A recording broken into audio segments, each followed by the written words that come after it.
whenever it happens, that time of year when they make these announcements, and I'm like, I'm not really hoping. This is the best kind of award to get, where you don't even know it's coming at you, and you don't even know if you deserve it. That's the thing. You don't even know if you deserve it, and then suddenly, boom, it's there, and you say, God, I didn't have to do any paperwork. That's the good thing about the MacArthur Genius Grant, because you have had that moment of genius where you say, I didn't have to do any paperwork. No one had to do anything. Suddenly, here's tens of thousands of dollars on my doorstep. They say I'm a genius. I get to walk around and go to better coffee shops and better restaurants now. Oh, and maybe do better work. Okay, I didn't get one. I didn't get one this year. But, that's sort of like the invisible lottery, the invisible hand dropping you a winning lottery ticket. That's what the MacArthur Genius Grant. I did not get one this year. Did you? I mean, I didn't even know they were giving them out. That's how, oblivious I was. $800,000 over 5 years. That is a remarkable amount of money, rather than getting the regular minimum wage foundation grant from McDonald's. I mean, that's what it is. They'll give you $15 an hour to sling burgers, and that's kind of like a grant. And you might get, maybe $30,000 over 5 years. That's $150,000. That's not bad. But this is $800,000 over 5 years. Oh my God, that's a significant amount of money for the people who won for 2022. I know one person. I will talk about that in a second. But wouldn't you know that there's a lot of Asian Americans in this list of 2022? There's 25 winners. They announced it today. The John D. Catherine T. MacArthur Foundation, where they're not funding public broadcasting projects, not mine, but when they get these genius awards out there, no strings attached. I'm a no strings guy. I would have been good for this. The stipend has increased for this new group from $625. So you're getting a COLA. If you get a COLA, that's good. That's the kind of grant you want. It has built-in COLAs. You don't have to apply. It just drops into your lap. One of the winners is a professor, Yasin Choi, who does computational linguistics to detect fake consumer reviews and fake news. This is something, right? She's getting her grant. This is from a piece by Matt Stevens in the New York Times. I have to honor Matt Stevens. I honor journalists. Matt Stevens wrote this. He contacted Professor Choi, and this is what she said. She says, I didn't think much of myself. I thought this award was supposed to be for other people out there, not even for me. Typical, right? Typical Asian American, imposter syndrome.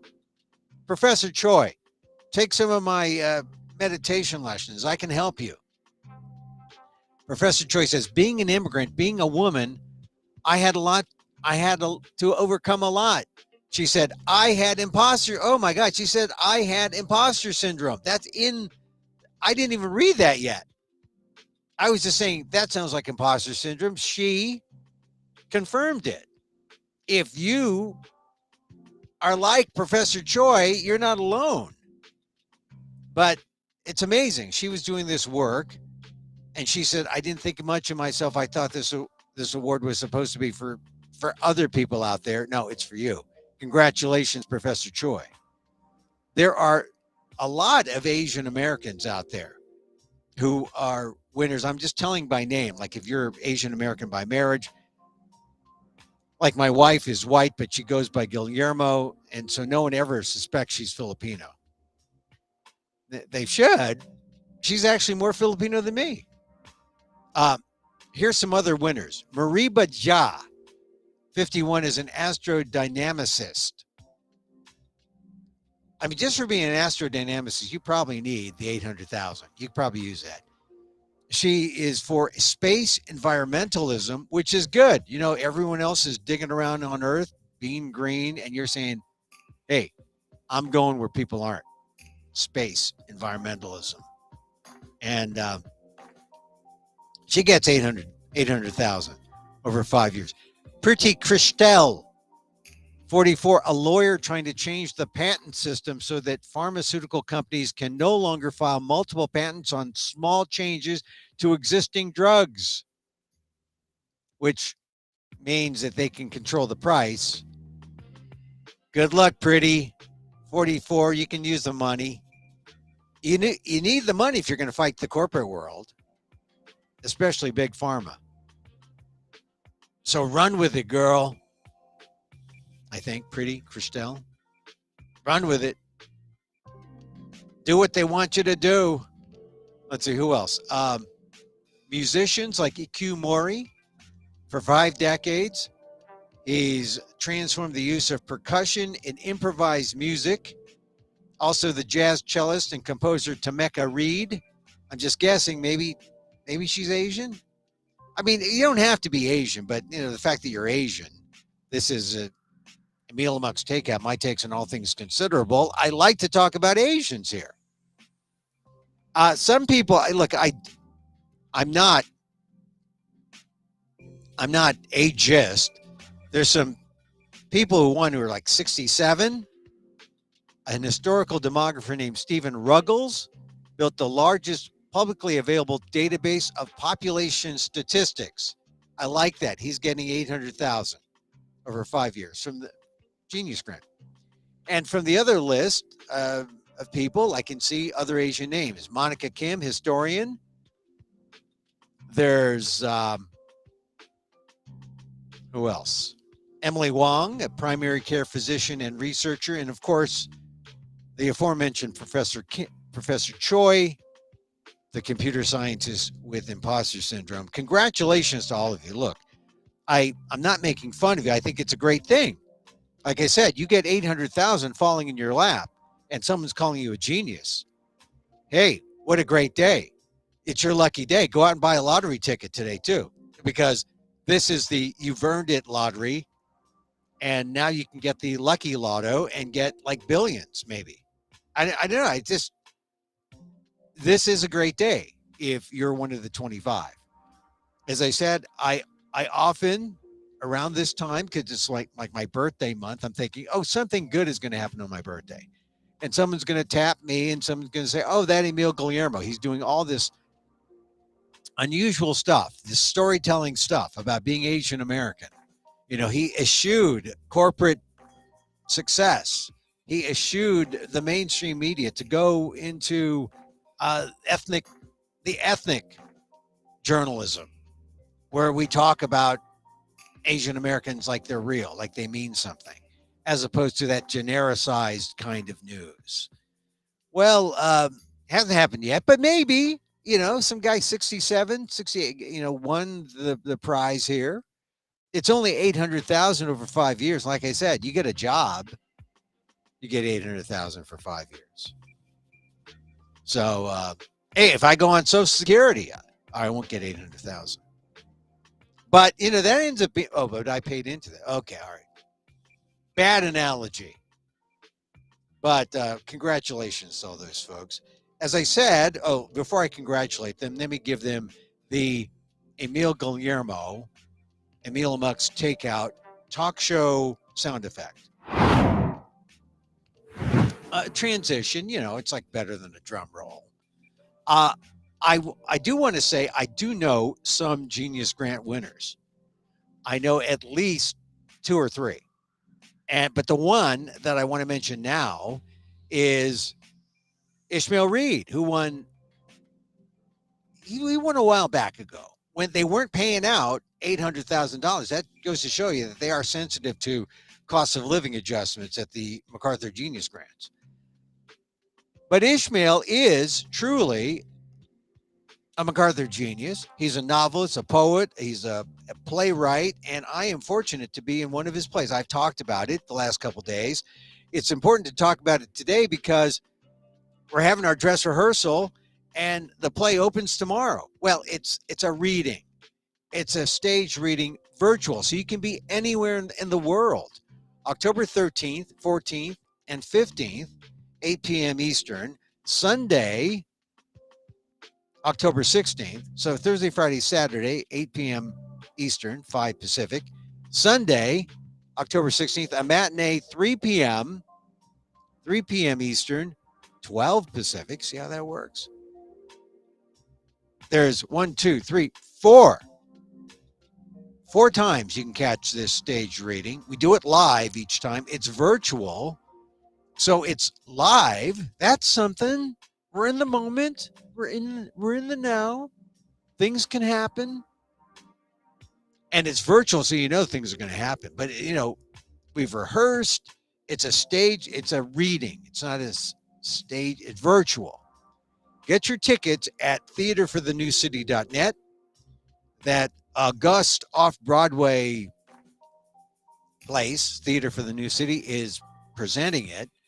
We're doing it virtually. For tickets, go to theaterforthenewcity.net, TheaterTheNewCity.net, for thenewcity.net, and go and get your tickets. You can also phone 212-254-1109, 212-254-1109. I know you want to go because Ishmael is a MacArthur genius, right? But what Ishmael does? He is an iconoclast. He is a visionary. He writes about race. He puts people in who aren't in. That's one of the good things about that MacArthur Genius Grant. It seems like there was a lot of diversity. And so one thing that Ishmael has done is he created the Before Columbus Foundation, because he is of the belief that there were things going on before Columbus got here. People here, people expressing themselves. So he's going to write about race in a way. He's going to take an approach. It's going to make you think. You'll also be informed and entertained. This is an entertaining play. It's called The Conductor, this play. And I heard one of the actors is the guy who really is, no, he's not really the voice of Ishmael. The voice of Ishmael is a fellow that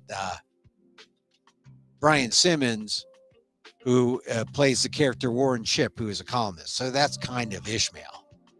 But I heard Imran Javard, who plays an Indian American who led a recall effort in San Francisco. So it's sort of about that. And Imran is not really conservative, but there were conservative Asian Americans who wanted to remove these woke progressives. So that's kind of one aspect of the story. But something happens when there's an international incident involving India, and suddenly people in America, Indian Americans, find themselves being the target of hate attacks by patriotic Americans, and suddenly these Indian Americans are fleeing. They're forced to flee back to India, except for some who can't catch the last plane back to India, and they have to use an underground railroad. Hence, they meet the conductor. Oh, what happens here? What happens next, Emil? Well, the conductor, who is very woke, helps out the people who tried to bring him down. It's an interesting play. Interesting, filled with irony, twists, funny, and there is a media person who has a small part. I am not a crisis actor, but I am acting in this. I play a Fox News style commentator, which is a bit of a stretch for me, wouldn't you think? And I have one speech, and hence I'm part of this cast. And then I have another small cameo, although you can't tell who I am. But it's a nice play when you want to say, well, what's happening with race in America now? Because you'll learn something about Asian American history and African American history, and you'll learn about India and about the caste system. It's an interesting play. Catch Ishmael Reads The Conductor. It's playing October 13th through 18th. It's a staged reading, a virtual reading. So you don't have to be in New York. Theaterforthenewcity.net is where you get the tickets. They're putting it on. Catch it. You'll like it. Get your tickets. October 13th, 14th, 15th, 5 p.m. Pacific, 8 p.m. Eastern. And then a matinee. A matinee. 3 p.m. matinee on Sunday, October 16th. That's for people who like to sleep, sleep at a decent time. I want to catch my heaviness in the afternoon on Sundays. That's fine. 3 p.m. Eastern, 12 Pacific Sunday, the matinee. 212-254-1109. Call that number for more information. 212-254-1109. Theaterforthenewcity.net. It's The Conductor, Ishmael Reed. MacArthur genius. How can you go wrong, right? I mean, really, honestly, how can you go wrong? How can you? Welcome again to Emil Amok's Takeout, my takes on all things considerable. Read my latest columns at ALDEF, the Asian American Legal Defense and Education Fund, aldef.org/blog. I usually talk about my columns here. I don't try to read them. It's not like this is Audible, the service, where you get the audio portion of the column. But I will talk about my columns because things change. And you can also catch my columns on Inquirer.net, INQUIRER.net, the newspaper for the Filipino diaspora. And if you're catching us online on Facebook, for example, you can chat with me. You can accentuate a point. You can say, Emil, did you really mean that? And I'll say, like Juanita says, good afternoon, Emil. And I'll say, well, good afternoon, Juanita. And I guess she just agrees with everything I say. So no, I don't disagree with anybody. But this is our show. It's a talk show. It's a talk show. News talk. I mean, there's news. I react to it. People who know this show know that I've been really big on the Draymond Green case. It's not a case. The Warriors are saying, Draymond Green, let him go free. Steve Kerr, the Warriors are playing last night. They're playing brilliantly. I mean, they're playing the second string. They look great. Steve Kerr was asked about the Draymond case. He said, I'll talk about it after the game. Joe Lacob, the owner, was there. Everyone was there during the game. After the game, it was just Steve Kerr. And Steve Kerr said, essentially, that Draymond Green was not going to get suspension. No suspension at all. He said he's coming back to Thursday, tomorrow, to practice. And he'll be there in the game on Friday, the last preseason game, and he'll be there for the ring ceremony. They're going to award him with the ring ceremony when they open up with the Lakers on the 18th, I believe. Essentially, the Warriors said, when you pay someone millions of dollars, you don't have a player, you essentially have a partner, a business partner. And I'm putting words in Steve Kerr's mouth, but this is essentially what they're saying. And we don't punish our partners. We talk to our partners, and our partners say, sorry. Yeah. This is the new old boys network. And I guess if you have the club and the money and you run the show, you can say this, you can do that. But the NBA has some wiggle room to come in and say, hey, wait a minute, something's wrong here. What's wrong here? Well, Draymond Green punched Jordan Poole, a smaller, younger man, not 40 pounds smaller, 4 inches, 40 pounds smaller, younger. Draymond was a bully in the workplace. And the Golden State Warriors are saying, it's okay. We'll slap him on the wrist. I don't even think this is a wrist slap. They said that there was going to be a fine, undisclosed fine. But no time away, Draymond the other day said, "Oh, I'm just going to work on myself." Yeah, like what? A couple of minutes on the LeBron James meditation app.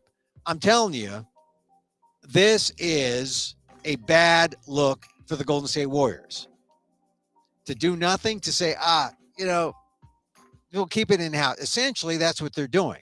They're much madder at the fact that the video of Draymond Green punching Jordan Poole was leaked out. That's what they're mad about. They're mad about that. They would prefer to keep things in-house. That's what Jeffrey Dahmer would say. I'm telling you. People need to be upset about this because we look at our sports stars as heroes. And when they get away with, all right, this isn't murder, but with punching a smaller person, this is bad. This is bad. It says something about violence. It says violence is okay. This is violence. Don't try to excuse and say, oh, it's not violence. This is violence. And when you excuse violence like this, then something happens like, okay, this just came out. Retired NBA star Ben Gordon facing multiple charges after allegedly punching his 10-year-old son, but an ex-girlfriend has implied that a nosy Karen fabricated the allegations. First of all, I don't like the term Karen. I mean, I like Karens. I think it besmirches Karens. But the incident allegedly occurred at New York City's LaGuardia Airport on Monday. Gordon played for the Bulls as well as the Pistons, Charlotte Bobcats, and Orlando Magic. Here's Ben Gordon punched his son, according to a witness. And I just think that what happens is if you don't catch these instances early, then something happens later. This Draymond Green situation is a workplace violence situation, needs to be addressed. When you don't address it, you're saying, violence, some violence is okay. If he's playing on our team and we win, that's all that matters. That is a stupid rationale, but it's the rationale of the Golden State Warriors. Oh, well, we paid Draymond millions of dollars, tens of millions of dollars. He's a partner. He's a business partner. Well, guess what? The NBA just fined a business partner, an owner of the Phoenix Suns, $1 million. Well, actually, it was more than that. They fined him a sum of money. And they asked him to take a hike for a year. I mean, that's not insignificant. And what did they do? Bob Sarver was fined $10 million, and he was banned from the game for 1 year for workplace misconduct. You don't think this is workplace misconduct? What Draymond Green did to Jordan Poole? I'm telling you, people need to rise up and people need to say, we look at NBA games. We look at the Golden State Warriors. They're an important team in the league. They can't be shoving violence under a rug, because then you got this big rug with this big lump, and people are wondering, well, what's that lump? Well, is it 6'9"? Could be Draymond Green. That's a big lump. Oh no, could be Jordan Poole. Jordan Poole got punched. He's 6'4". Is it a 6'4" lump? I'm telling you, this is bad for the NBA, and the NBA needs to step in and say, hey, Warriors, let Draymond do the ring ceremony if you want, but we're going to take league action. And I think they have to. I think the NBA has to. If the Golden State Warriors won't, the NBA will. And it's really soured my opinion of the Golden State Warriors. You can't say, oh, this is a violent game. This is an aggressive game. This is the way it works. Things will happen. No, that's not the way it works. You can't make that kind of excuse in a workplace. No.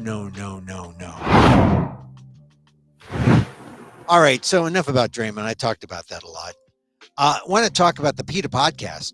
Hey, look, if there are roots of this story in my Aldef blog, if you haven't heard about it, and this is important because you may not have heard about this, except on Monday Night Football a week ago last Monday, some activists went on the field in where the San Francisco 49ers play in Santa Clara. They had a pink flare and they said, rescue animals, right? That's what they were about. They were calling attention to a trial that wrapped up last Friday. And I wrote about it, essentially a trial of animal rights activists. All they were doing was going into a factory farm owned by Smithfield Foods in Utah. They were going to document the abuses. And they went in with 3D, these video, virtual reality cameras. They were going to document the abuses. Wayne Shung and Paul Picklesheimer, 3 others, 5 of them, and 3 of them pled out, but Picklesheimer and Shung played this to the end. They saw the abuse, they saw 2 piglets, and they saved the piglets. They had to save the piglets. They made a moral decision. The abuse is bad, but here's 2 piglets dying, we got to save them. So they saved them. They named them Lily and Lizzie. But for saving the piglets, they were arrested. And they faced up to 10 years of jail time. This for an action that took place in 2017. Fast forward to 2022, a lot of people have forgotten about this. The activists, Direct Action Everywhere, DXE is the name of their group. They had one protester go out in the field at that Monday Night Football game to bring attention to the trial. The trial took place last week, and the trial was incredible because what it showed was the animal rights activists were on trial for their compassion, for trying to save these pigs. The trial justice, the prosecutors did not go after the cruelty of the animal, the factory farming folks, Smithfield. No. They went after the activists. And at the trial, the activists wanted to show the video that they took and to show that, exactly the conditions for the pigs. The factory farm folks did not want any of the video shown. Why? Because it would have shown the decrepit, facility and the quality of life that these piglets had and how the piglets were in fact dying. Thankfully, the jury did the right thing and acquitted the 2 activists. They were freed last week. I do an interview with someone who followed the trial. Catch it on the Peta Podcast. Peta Podcast number 245, I believe. But it will tell you what animal activists are against, what they're up against when they're fighting factory farms. And of course, the factory farms, they're not there. They're no good for the consumer, right?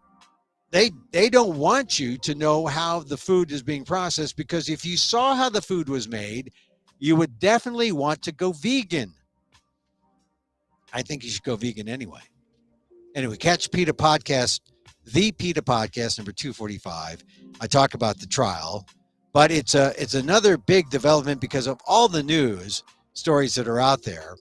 One of the things that you don't hear about some of these other stories that you should hear about, like the Supreme Court, for example, was hearing a case involving the California animal cruelty law. If you live in California, and a lot of you Asian Americans do, you know it as the Prop 12 case. Prop 12, voters said they want the animal cruelty law, but it's pork producers like Smithfield and others who say, hey, wait a minute.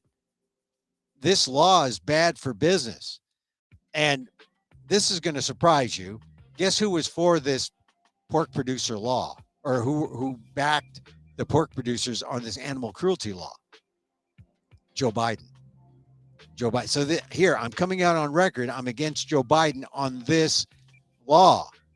So he backed the pork producers, say that the California law requires more space for breeding pigs and will force the $26 billion a year industry to change their practices. And almost all the pork is produced outside of California, but the pork producers are fearful for this law, or of this law, thinking that, oh, this is an idea that's going to spread. And there's also, you're talking about the nation's most populous state.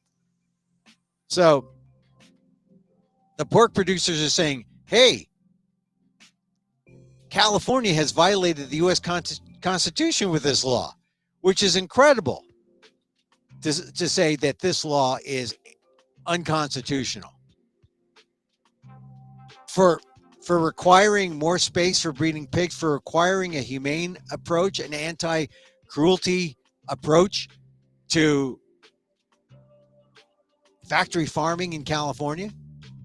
This took 2 hours of arguments at the Supreme Court this week, and it happened yesterday. But of course, you didn't hear about it. You didn't hear about it because there's too much other stuff going on. But I think it's worth talking about, and talking about what some of the justices said. Like the Justice Amy Coney Barrett. One of her questions was, she wondered whether California could pass a law barring pork from companies that, quote, don't require all their employees to be vaccinated, or from companies that don't fund gender-affirming surgery. What a schmucky question, right? I mean, this is the conservative Coney Barrett absolutely making no sense, asking nothing relevant here, trying to shut down the law because I know. I read this in the news story. It just struck me as just silly, but also it told me the mindset of Amy Coney Barrett. She's looking out for the anti-vaxxers. She's looking out for the anti-trans people, the pro-lifers. I was surprised she didn't raise the pro-life issue with the pigs. Hey, we're pro-life for everything but pigs. You can kill the pigs. We don't care how you kill the pigs. And then you can see just how cruel a mindset she has. The best of the comments reported on from the Associated Press, Judge Ketanji Brown Jackson. And here's one of the issues about this law. The pork producers are arguing about this law because they say California has only consumed 13% of pork eaten in the United States. You know why? Because we're smart. I know there's a lot of Asian Americans here who love pork chops and pork butt and things like that, pork shoulder, and a lot of Asian dishes. But we're smart. We have mock meats. We're vegan. The Buddhists definitely are vegan. And they say, is it fair to have this law when California has only consumed 13% of the pork eaten in the United States? And nearly 100% of it, comes from outside, like the Midwest and North Carolina, where they have diabetes and where they have, heart disease. And so they're saying, hey, is this Proposition 12, which is the law in California, is it fair? It's a law in California because California has wanted it. And here's the pork producers coming in saying, hey, you Asian Americans in California who voted for Prop 12, you don't deserve it because it's unconstitutional. We got to stand up to them, the pork producers, and say, hey, we voted this in. Prop 12. All right, one comment from Justice Ketanji Brown Jackson. She's our justice, right? She's going to undo everything that the dastardly 5 or 6 are going to do, right? But she heard this and she summed up the issue saying, to what extent does California get to control what Iowa does with respect to the housing of its pork? She asked, why couldn't California do something less burdensome to the industry, like segregating Iowa's pork when it comes in, putting a big label over it that says, this is immorally produced? See, I like that, KBJ. I like that, Ketanji Brown Jackson. She got it. Californians want a law to segregate. I mean, they could, but if it's all together. They don't want to segregate the pork. She was trying to make not a joke, but she was trying to make a joke with a point, saying, why not segregate Iowa's pork and say, this is immorally produced? That's the question. Or that gets to the bottom of it. You want pork morally produced. You want these pigs to have crates that are humane and not cruel. That's what Prop 12 is about. And the pork producers are fighting it. I like Judge Ketanji Brown Jackson's alternative. Just put a label on all the imported pork from other areas other than California that don't comply with Prop 12 and just say immorally produced, not just bad for you physically, for your heart, not just bad for you biologically, not just food that will give you disease, but food that is bad for you morally. I like that. I like that idea. Prop 12, I'm telling you, SCOTUS argued 2 hours on this yesterday. It's a big deal. It's a big deal. California's Prop 12, not unconstitutional. But the pork producers and this ends up showing you that corporate interests control, are trying to control this debate. And they shouldn't. And you shouldn't be eating pork anyway. Lots of mock meat, lots of fake meats out there. You don't have to eat meat, especially if you're vegan. All right, just a few more things, and then we'll wrap it up, because I got a rehearsal to go to. I'll talk more about Tim Ryan. He kicked J.D. Vance's butt the other day in Ohio. I like Tim Ryan. He's more conservative than I am, but I like him because Tim Ryan is a meditator, and you gotta love the meditators.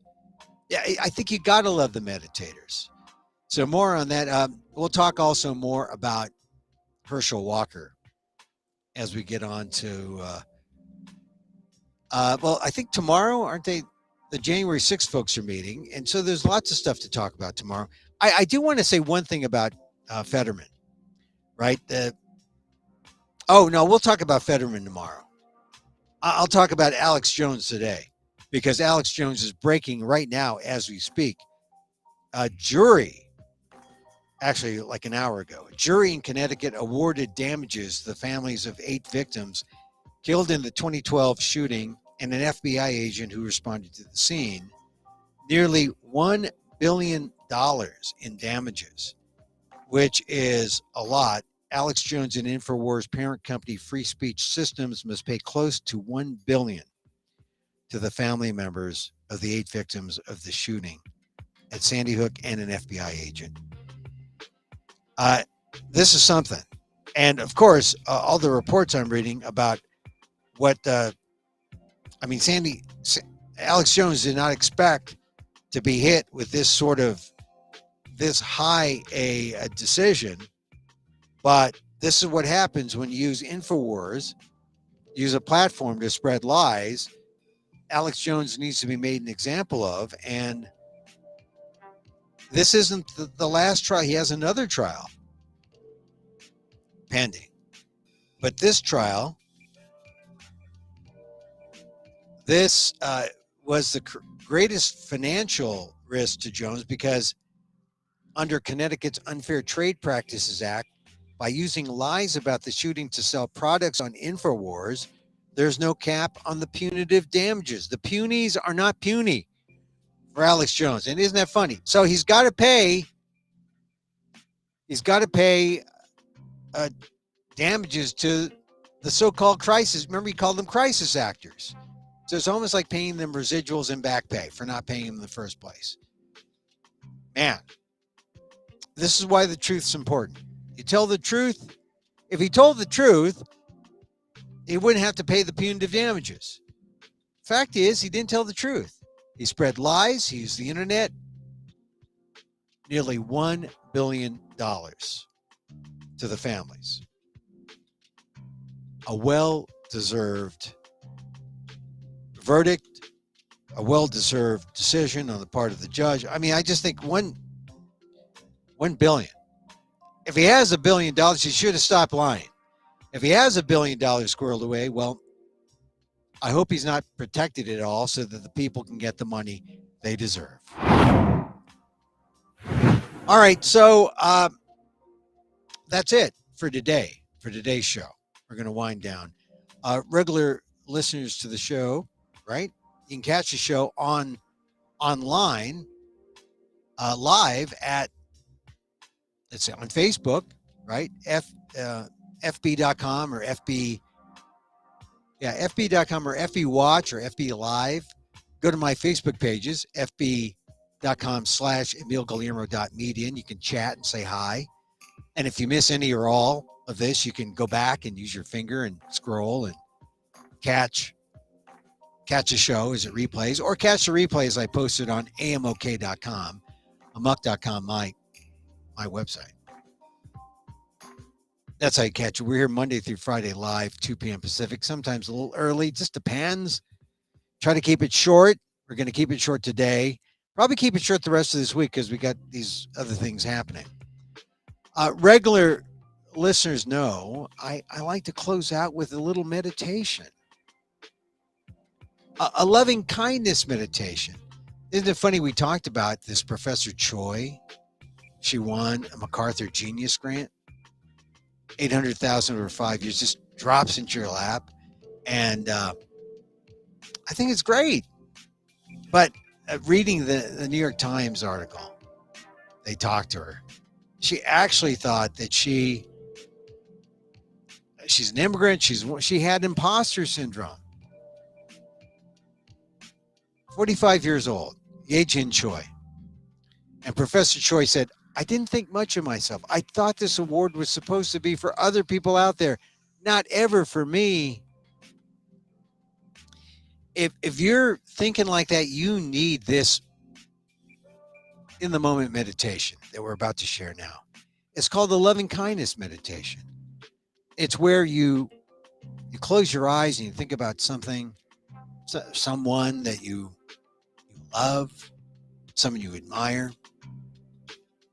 And then think about that person for. Then you think about someone you don't like and admire, because you need to love everybody. But you think about that person. Then you think about people you're neutral toward. Like maybe me. I'm neutral toward Emil. And then fourth, you think about everyone else. Think about your cats, your pets, your companion animals. Think about people you haven't met yet. So you're thinking about all these people in special ways, and you're offering them love, and you're offering them kindness, and you're embracing them. And the beauty about this is that you're learning how to be kind to all. You're learning how to use this meditation. And the value of this is, as you send out this love to all these other people, it comes back to you. And as it comes back to you, God, it means you can have the self-love to go beyond the self-recriminations that hamper you, that hold you back, that keep you from going forward. Self-love, name of the game. Offer to others first, it comes back and helps you overcome imposter syndrome. Things like that. And so, as I wish for me, I wish for you. May you be safe. May you be happy. May you be healthy. And may you live with ease. Emil Guillermo here. Back again tomorrow. Don't forget, theaterforthenewcity.net for tickets to The Conductor. Opening. Stage reading. October 13th through 18th. catch it.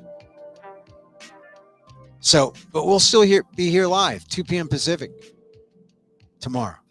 Till then, mahal kita.